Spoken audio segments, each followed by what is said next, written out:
Hello everyone, hope preparation is going well. जैसे मैंने आपसे डिस्कस करा था कि मैं आपके साथ शेयर करूंगी सीरीज़ सो दैट आपके क्वेश्चंस की प्रैक्टिस हो पाए। So today I will come with the physics series.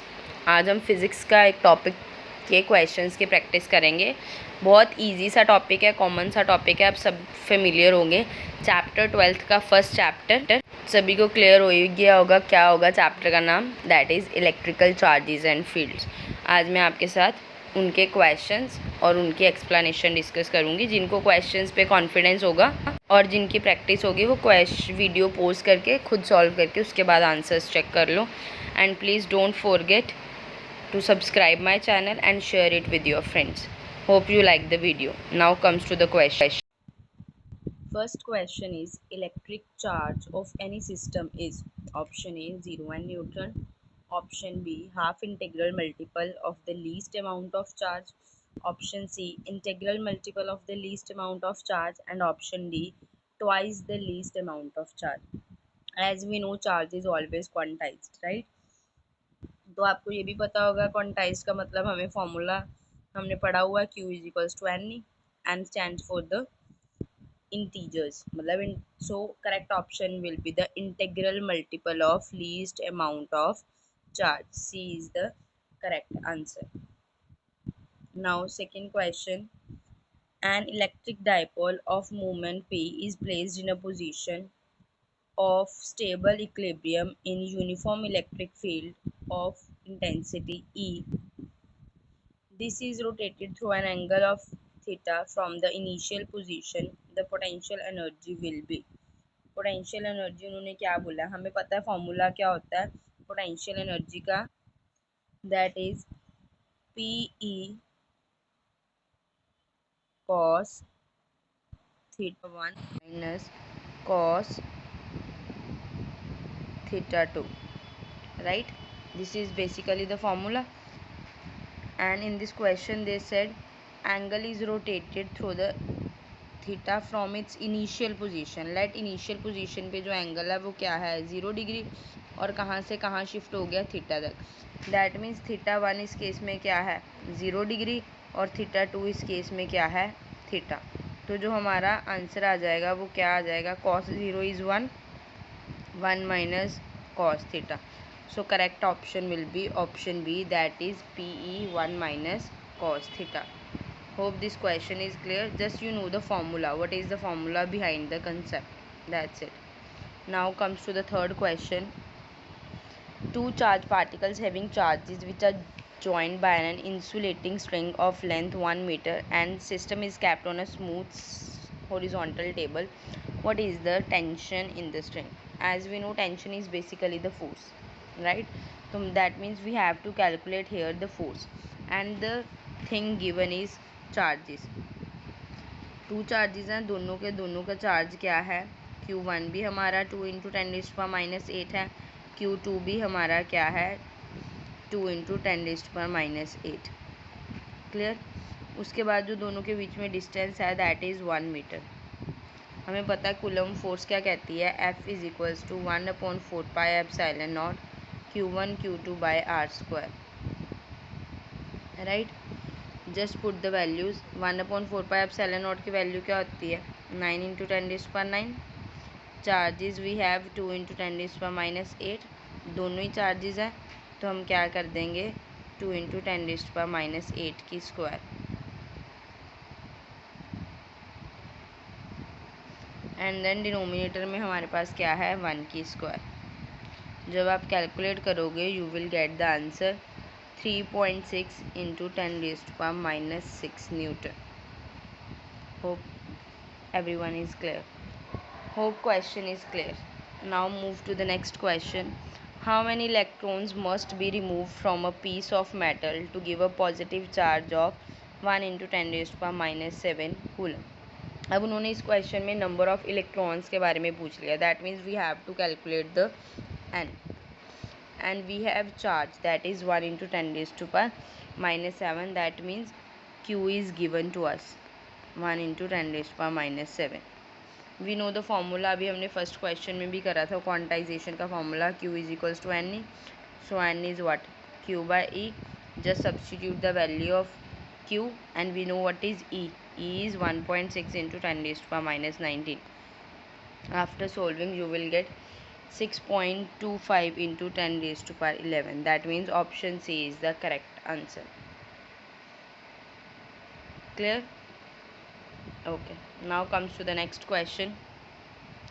Three charges Q1, Q2 and Q3 equals to the charge Q. मतलब तीनों पे उन्होंने चार्ज क्या दे दिया, Q चार्ज दे दिया हुआ है. Which are placed at the vertices of equilateral triangle. और कहाँ प्लेस है, इक्विलेटरल ट्रायंगल के वर्टिसेस पे प्लेस है. मतलब एक चार्ज यहाँ पे है, एक चार्ज यहाँ पे और एक चार्ज इस पॉइंट पे है. इसका भी नाम Q है, इसका भी नेम Q है, इसका भी नेम क्या है हमारा Q. And side is L. This is also L, this is L and this is also L. What will be the force on charge Q which is at the centroid of the triangle? हमने निकालना क्या है, वहाँ पे charge बताना है, वहाँ पे हमने फोर्स निकालनी है उस चार्ज के कॉरस्पॉन्डिंग जो चार्ज हमें कैपिटल Q दे रखा है और वो कहाँ पे पड़ा है, सेंट्रॉयड ऑफ द ट्रायंगल पे पड़ा. तो आपको पता होना चाहिए सेंट्रॉयड में क्या होता है. सेंट्रॉयड क्या होता है, 2/3 ऑफ द साइड. मतलब लाइक ये हमारी, मैं बोल दूँ ट्रायंगल की ये साइड है. सेंट्रॉयड इसका कौन सा हिस्सा होगा, सपोज ये A है, ये B है, ये C है और ये D है. जो इस पोजीशन को मैंने O नाम दे दिया, यहाँ पे हमारा कैपिटल Q चार्ज पड़ा. तो जो डिस्टेंस A होगा सेंट्रॉयड, ये क्या होगा, ये डिस्टेंस क्या होगा हमारा 2/3 ऑफ द होल डिस्टेंस. क्या होगा, 2/3 of the AD. This is called basically the centroid. तो उसके लिए आपके पास सबसे पहले तो AD पता होनी चाहिए आपको. जब तक आपको AD नहीं पता होगी आप कैलकुलेट नहीं कर सकते. उसके बाद आपको ये इक्विलेटरल ट्रायंगल दे रखा है. इक्विलेटरल ट्रायंगल है, दैट मीन्स एंगल क्या होगा, ये भी 60 होगा, ये भी 60 होगा, ये भी क्या होगा 60 होगा और सेंटर में से निकलेगी तो ये भी क्या हो जाएगा 30 हो जाएगा, ये भी क्या हो जाएगा 30 हो जाएगा. क्लियर? फिर आप इजीली यहाँ पे क्या लगा सकते हो, ट्रिग्नोमेट्री का फॉर्मूला यूज़ कर सकते हो. हमें पता है जो कॉस क्या होता है, cos 30 क्या होता है, base upon hypotenuse. Right, base हमारे पास क्या है AD, हाइपोटेन्यूज क्या है हमारे पास AC. Let's do. cos theta is what, base upon hypotenuse. Base is AD, hypotenuse is AC. So angle is 30 degree. So cos 30 is equals to AD by AC. So AD is equals to AC cos 30. Cos 30 is what, √3/2 and AC is what, L. So complete AD will be √3 L/2. ये किसकी value आ गई, इस पूरी AD की value आ गई. चलो next. अभी हमें निकालना क्या था, AO डिस्टेंस हमारा क्या था basically, that is 2/3 of AD हमारे पास निकला ही, that is √3 L/2. So AO distance कितना हो गया, AO distance is equals to 2/3 into √3 L/2. 2 से 2 कैंसिल, ये हमारा AO डिस्टेंस कितना आ गया L/√3. कितना आ गया L/√3. ये भी आपको पता होना चाहिए, जैसे ये सेंट्रॉयड है, जो ये AO डिस्टेंस है वही हमारा क्या होगा BO डिस्टेंस और वही हमारा क्या होगा CO. मतलब AO की वैल्यू, BO की वैल्यू और CO की वैल्यू, तीनों की ही वैल्यू कितनी आई है हमारे पास L/√3. क्या आई है L/√3. अब हमें अब यही वैल्यू क्यों चाहिए थी, बिकॉज हमने जो चार्ज Q सेंट्रॉयड पे पड़ा था वहाँ से निकालना. और हमें पता है जो कूलम लॉ कहता है वो क्या कहता है, 1/4πε0 Q1 Q2 by distance square. Distance क्या होता है, उन दोनों चार्जेस के बीच का डिस्टेंस. तो अकॉर्डिंग टू दिस फिगर यही डिस्टेंस हुआ दो चार्जेस के बीच का, इसमें ये डिस्टेंस हुआ दो चार्जेस के बीच का और इसमें ये डिस्टेंस हुआ. तो हमें सबसे पहले ये डिस्टेंस कैलकुलेट करने थे, तो हमने फॉर्मूला लगा के वो डिस्टेंस कैलकुलेट करें. क्लियर? वो हमारे क्या आ गए L/√3। अब डायरेक्ट हम क्या लगाएंगे, कूलम फोर्स। कूलम फोर्स क्या होती है, 1/4πε0, उसको हमने K लेट कर लेते हैं। Q1 जो हमारा कैपिटल Q है, Q2 जो हमारा स्मॉल q है, अपॉन डिस्टेंस। डिस्टेंस अभी हमने निकाला L/√3 की स्क्वायर। सॉल्व करोगे तो क्या आ जाएगा, 3KQQ/L², राइट। सिमिलरली F2 भी इतना ही आएगा, सिमिलरली F3 भी हमारा इतना ही आएगा। अब हमने बेसिकली क्या निकालना है, टोटल रिजल्टेंट फोर्स निकालनी है। क्या निकालनी है, टोटल रिजल्टेंट फोर्स। उसके लिए एक बार मैं दोबारा नीट एंड क्लीन डायग्राम बना रही हूँ, फिर हम देखते हैं कि इनके बीच में एंगल क्या और कैसे ये आया। नाउ ये हमारा Q1 चार्ज था, ये हमारा Q2 था, ये हमारा Q3 था। अगर हम वेक्टर्स ड्रॉ करें, हमें पता है Q2 के कॉरस्पॉन्डिंग ये हमारा फोर्स वेक्टर निकलेगा, Q3 के कॉरस्पॉन्डिंग ये हमारा फोर्स वेक्टर निकलेगा, Q1 के कॉरस्पॉन्डिंग ये हमारा फोर्स वेक्टर निकलेगा। F2 और F3 के बीच में जो ये एंगल है ये 60-60 हो गया, एज इक्विलेटरल ट्रायंगल है, तो जो हमारा टोटल एंगल हो गया वो हमारा क्या हो गया, 120 डिग्री। कितना हो गया, 120 डिग्री। और यहाँ कुछ हमारी रिजल्टेंट निकलेगी इन दोनों की, F2 और F3 की रिजल्टेंट कुछ यहाँ निकलेगी, दैट इज़ FR। तो हमें पता है अगर हम ड्रॉ करें ये क्या बन जाता है, एक पैरेललोग्राम बन जाता है, जो हमने +1 में कंसेप्ट पढ़ा हुआ है, पैरेललोग्राम ऑफ वेक्टर एडिशन। तो उस हिसाब से जो FR है वो कैसे निकलेगा, √F2² plus F3² plus 2F2 F3 cos, और इनके बीच में एंगल कितना है, 120, सो cos 120। cos 120 की वैल्यू होती है हमारी 1 - 1/2, और F1 F2 F3 तीनों ही फिक्स थे। कैलकुलेशन बचाने के लिए हमने उनको क्या लेट कर लिया, let it be F let कर लिया। तो ये क्या हो जाएगा, F² plus F² plus 2F² into -1/2। Cutting करोगे you will get 2F² minus F² that is equals to F² under the root, that means F, you will get F। Resultant vector क्या आया हमारा, F।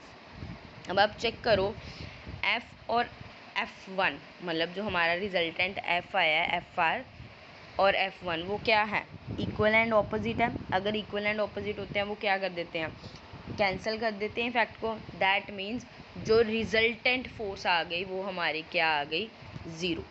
रिजल्टेंट फोर्स क्या आ गई हमारी, 0। बाकी आप इसमें ये भी, इस क्वेश्चन में थोड़ा अगर आप कंसेप्चुअल दिमाग से सोचते, ये हमारा क्या था, सेंट्रॉयड पे थे। सेंट्रॉयड पे हमें पता है तीनों की तरफ से सिमेट्री बन रही थी, फिगर में सिमेट्री बन रही थी। तो जब भी सिमेट्रिकल फिगर्स हो उस कॉरस्पॉन्डिंग फोर्स पूछियो, it will be 0।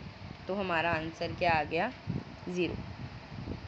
Now comes to the 6th question, which of the following is not a property of electrostatic field lines. Field lines की प्रॉपर्टी कौन सी नहीं है, 2 lines can not cross each other, ये हम पढ़ते हैं, दिस इज करेक्ट।